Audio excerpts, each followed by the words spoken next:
కోర్టులాగా చోట్ల. సో ఇది ఈయన ఆ తాడేపల్లి గూడెం దగ్గర ముందు ఒక పర్మిషను నేను అపార్ట్మెంట్స్ కడతాను అని ఒక దగ్గర ఇచ్చి, అక్కడే ఇంకొక సబ్ అప్లికేషను ఒక meeting hall, not prayer hall, ఒక మీటింగ్ హాల్. అంటే ఆ ప్రాంగణంలో అపార్ట్మెంట్లు వస్తాయి, అన్నీ వస్తాయి. మీటింగ్ హాల్ అంటే ఏదో కొన్ని క్లబ్ హౌస్ టైప్ అనుకోవాలి. ఒక మీటింగ్ హాల్ కడతాము అని చెప్పి ఇచ్చారు. దానికి లోకల్ బాడీ వాళ్ళు నోటీస్ కూడా ఇచ్చారు. సదరు అనుమతుల ప్రకారం మీరు సదరు బిల్డింగ్లో చర్చిగా ఉపయోగిస్తూ ప్రార్థన మందిరంగా ఉపయోగించుతూ ప్రార్థనలు జరుగుతున్నవని ఫిర్యాదుల ద్వారా తెలియవచ్చినది. సదరు మీటింగ్ హాల్ చర్చి మందిరంగా ఉపయోగించుకొని ప్రార్థనలు చేసుకునేటకు శ్రీయుత జిల్లా కలెక్టర్ పశ్చిమ గోదావరి జిల్లా వారి అనుమతులు పొందవలసి ఉన్నది. జీవో నెంబర్ 376 శ్రావణ్ గారు ఇక్కడ ఆర్గ్యూ చేసింది. చర్చిగా ఉపయోగించుకొని ప్రార్థనలు చేసుకుంటూ మీ వద్ద అనుమతులు ఉన్న ఎడల గ్రామ పంచాయతీ వారికి అందజేయవలను, లేని ఎడల ప్రభుత్వం వారు తీసుకున్న చర్యలకు బాధ్యులగుదురు. ఈ నోటీస్ అందిన 15 రోజుల్లోగా లిఖితపూర్వకంగా తెలియజేయాలని 3 నెలల క్రితం ఇచ్చారు. రిప్లై లేదు. కలెక్టర్ ఆఫీసులో కనుక్కుంటే అక్కడ అప్లికేషనే లేదు. సో అయినప్పటికీ కూడా ఒక పెద్ద ప్రార్థనా మందిరం, అసలు ఏంట్రా బాబు ఈ క్యాండిడేట్ ట్రాక్ రికార్డ్ ఏంటని వెరిఫై చేస్తే ఇక్కడ నమ్మూరు దగ్గర కూడా ఒక ప్రార్థనా మందిరం నిర్మించి ఉంటుంది. దీనికి ఎట్టి అనుమతి లేదు, కలెక్టర్ అనుమతి లేదు, బిల్డింగ్ అనుమతి లేదు. 24లో కొట్టివేయమని చెప్పి ఆ లోకల్ బాడీస్ అథారిటీస్ వాళ్ళు నోటీస్ ఇస్తే కోర్టుకు వెళ్ళి ఏదో టెంపరీగా, ఇప్పుడు కోర్టుకు వెళ్ళినప్పుడు ముందు స్టే ఇవ్వటం సహజం. ఎందుకంటే ఎక్స్పర్ట్ వెళ్తారు, ఏదో ఒక అబద్ధం చెప్తారు, ఓ స్టే తెచ్చుకుంటారు. ఆ తర్వాత ప్రభుత్వం చిత్తశుద్ధితో పనిచేయాలి. ఆ జీపీలు వెళ్ళాలి. అవి రావు హీరింగ్కి. ఎందుకు రావంటే రావు.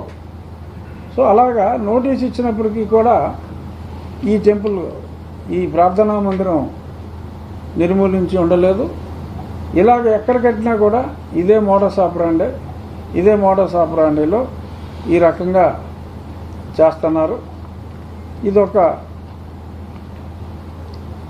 సరే బిజినెస్ మోడల్గా, ఎందుకంటే దేవాలయాలు మీకు తెలియదు ఏముంది, దేవాలయం 5 లక్షల ఆదాయం దాటి ఇలాగా ఉంటే అది ప్రభుత్వం స్వాధీనం చేసుకుంటుంది. ఇక్కడ చర్చికి ముందు సరే సోదరులు ఉండొచ్చు, నేను ఆ మతాన్ని తప్పుపడతల్లా, కానీ ఒక ఫ్యాబ్రిక్ని చెడిపోతుందేమో, ఒక సోషల్ ఫ్యాబ్రిక్ కావచ్చు, మన కల్చరల్ ఫ్యాబ్రిక్ కావచ్చు.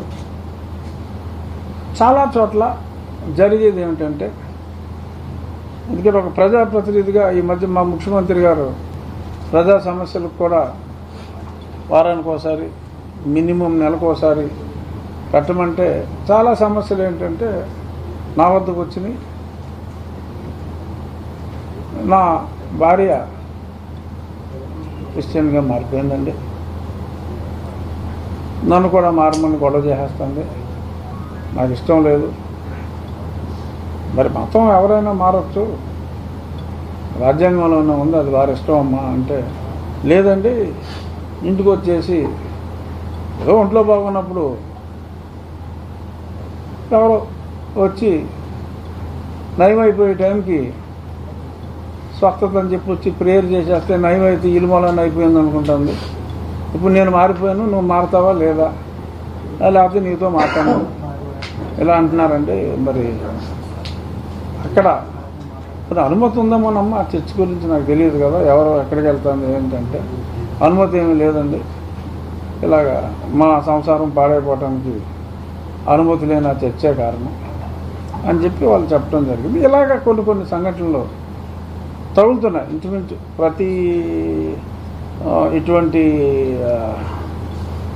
ఆ ప్రజా సమస్యల పరిష్కారంలో ఇదొక గమ్మత్తైన ఒక ప్రజా సమస్యగా మారిన మాట వాస్తవం.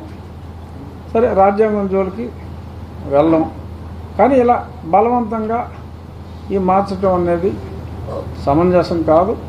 సో కాబట్టి